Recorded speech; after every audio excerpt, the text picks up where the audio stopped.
Здравствуйте, компания Прогресс Авто. Краткий обзор мини-трактора Kubota L1-22.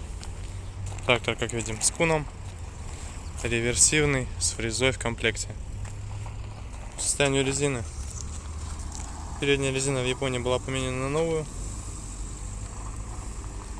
Видно, что в принципе износ нулевой. Резина японская. Резина задняя, левая шина. Износ присутствует, но каких-то замечаний и так далее ничего нет к ней. Состояние хорошее. Трехточное навесное устройство без дополнительного гидроцилиндра. Фреза в комплекте. Состояние ножей.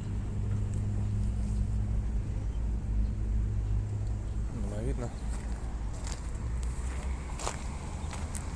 Фреза в районе 1,5 метров, не измеряли. Задняя правая шина.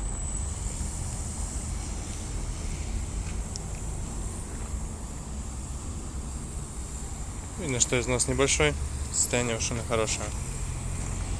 Передняя правая шина, не новая.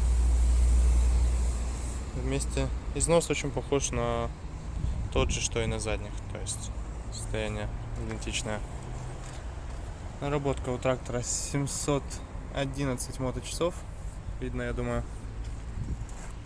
По месту водителя все обычно.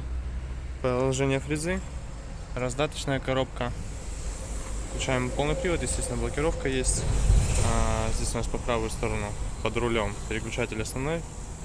Основная коробка передач и по левую сторону реверс. Естественно, с куном очень удобно управляться. Ну, естественно, гидрораспределитель с очень длинным рычагом. С куном очень удобно управляться, потому что реверс, грубо говоря, ездите как на автомате, поэтому все очень просто и легко, даже при условии, что кун груженый. Поэтому вот такой вот трактор появился. Приезжайте, смотрите. Либо отправим, конечно же, куда угодно. Состояние хорошее, полностью исправим. Поэтому, думаю, придется по вкусу многим.